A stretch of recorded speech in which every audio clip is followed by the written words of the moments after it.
Was für eine innere Haltung hast du gegenüber deiner Krankheit? Wie gehst du mit deiner Herausforderung, die den Namen Neurodermitis hat, um? Das sind entscheidende Fragen, denn so wie du mit deinem Umstand, mit deiner Krankheit umgehst, beeinflusst du den weiteren Verlauf dieses Umstandes entsprechend. Nicht die Umstände bestimmen uns, sondern wir bestimmen unsere Umstände, soll Goethe gesagt haben. Wichtig ist zunächst aus meiner Sicht, nicht in den Widerstand zu gehen, beziehungsweise so eine ablehnende Haltung einzunehmen. Als wäre man von etwas Lästigem, von Störendem heimgesucht worden. Solche Gedanken ziehen deinen Gemütsstand noch mehr in die Tiefe. Du leidest mehr und kommst in den Modus des Selbstmitleides. Mit anderen Worten, du identifizierst dich so mit der Opferrolle und entmächtigst dich dadurch, dein Schicksal selbst in die Hand zu nehmen. Anstatt also in so eine ablehnende Haltung zu gehen, versuche deinen gegenwärtigen Zustand, so wie der ist, erstmal voll anzunehmen. Dadurch schwindet der innere Druck, gegen etwas ankämpfen zu müssen. Nichts ist entspannender, als das anzunehmen, was kommt, ist ein hierzu passender Spruch von Dalai Lama. Und wisse, nur das, was wir annehmen, können wir auch ändern.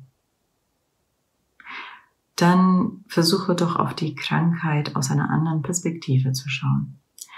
Klassischerweise verstehen wir unter Krankheit unsere Schmerzen, unsere Leiden, also das Negative, weil wir nur auf die Symptome schauen.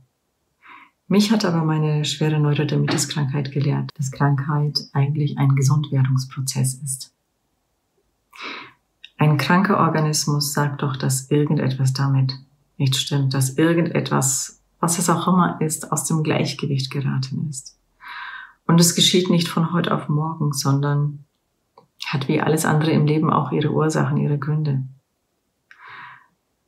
Der nun aus dem Gleichgewicht geratene Organismus strebt an, wieder in die Harmonie zu kommen, strebt an, wieder gesund zu werden. Und wir spüren dabei, bei dieser Anstrengung, die schmerzhaften Symptome auf der körperlichen Ebene, die ja nichts anderes sind als die unerwünschten Folgen von den Ursachen, die wir in der Vergangenheit unbewusst gesetzt haben müssen, mit der Art und Weise, wie wir gelebt haben, ja, worauf wir unsere Prioritäten gesetzt haben oder was auch immer.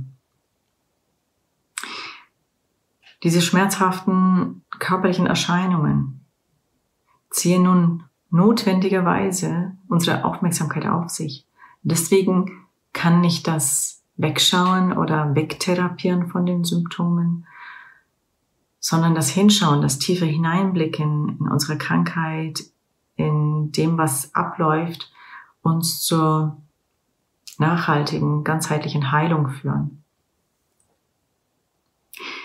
Sei deshalb wissbegierig. Stelle dir Fragen nach den Quellen der sichtbar gewordenen Störung und gehe diesen Fragen gründlich nach. Lese, forsche, was auch immer.